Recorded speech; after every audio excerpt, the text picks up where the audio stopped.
ginawa natin kanina at lagi natin ginagawa sa hotel pag nag-check-in tayo? Ano yun, naglulukuhan lang tayo? Ha? Hindi totoo yun. Huwag kang maniwala sa kanya. Sa akin ka maniwala.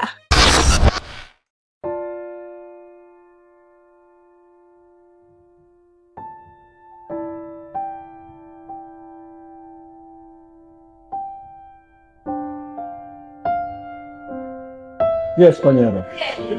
Oo. Tama. Right. Tama na yan. I'll call you later. Maupo ka nga dito. Maupo ka. Ano ba yan? Minsan na nga lang tayo magkita. Ano kumain o ano? Hindi mo ba ako na-miss, ha? Mami, siyempre. Kumain mo na kayo. Eh, ba't parang hindi mo ako namimiss? Ano ba yan? Nakakatampo ka na, ha? Man, ba't ka na magtampo? Love you. Bibili mo ba ako ng bag?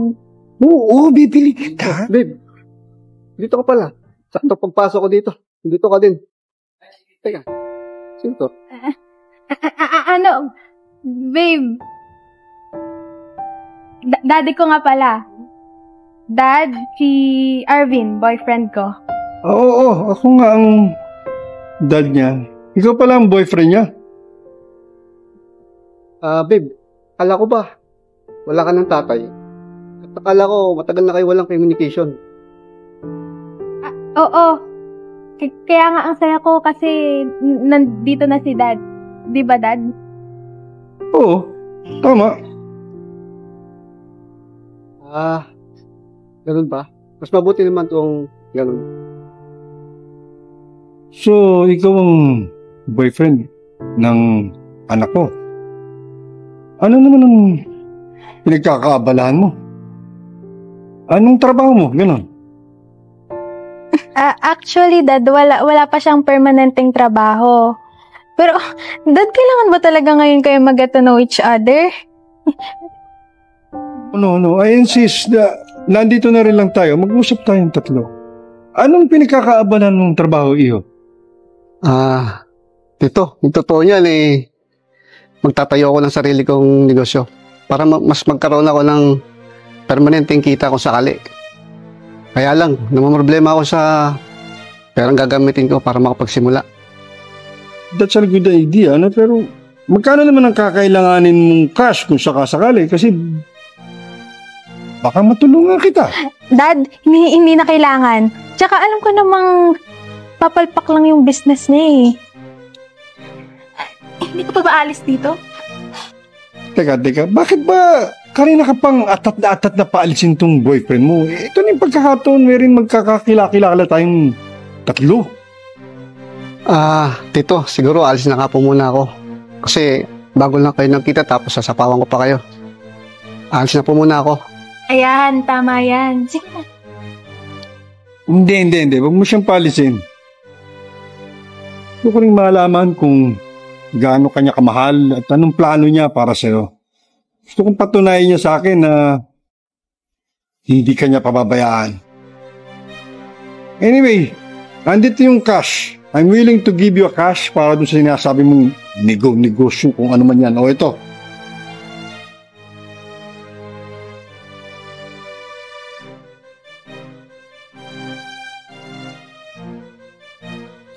Babe, alam kong alam mo na kung gaano kita kamahal. Lahat ng hirap, kaya kong harapin. Mabigyan lang kita ng magandang buhay.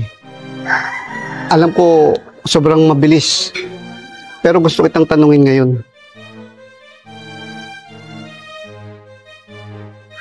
Will you marry me? Oo, pakakasalan kita. Talaga? Oo naman. Talaga? Pero, papatan mo tong engagement ring ka, ha?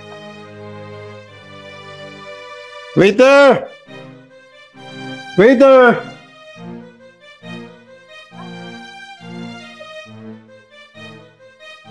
bang bigyan mo sa akin yung the best wine that you have?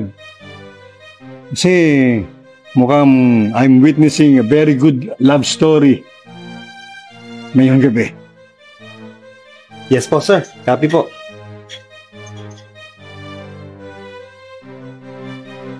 Ang galing, ang galing.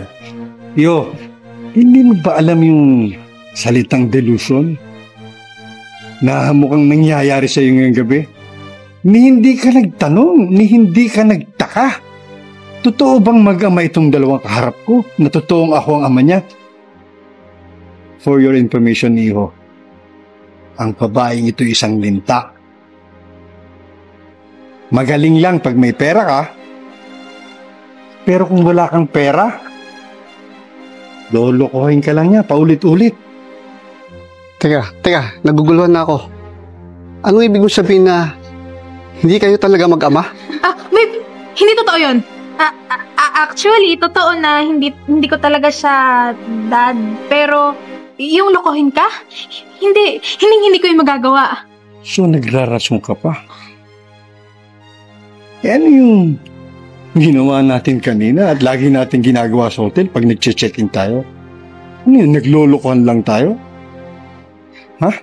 Hindi totoo yun. Huwag kang maniwala sa kanya. Sa akin ka maniwala. Alam mo namang mahal na mahal kita, di ba? Minahal kita! Pero ano ginawa mo? Ha? Niloko mo ko. Umalis ka na! Hindi na kita kailangan. Umalis ka na! Umalis ka na!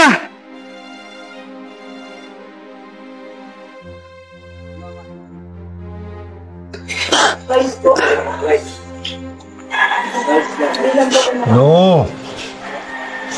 Huwag mo na ibalik sa akin yan. Totoong tulong ko sa iyo yan. Paalala lang ha.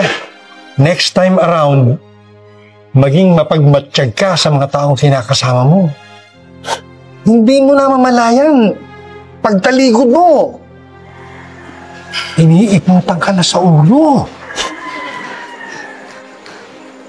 Talaga, sir? Akin na to? Yes. Maraming salamat po. Maraming salamat po.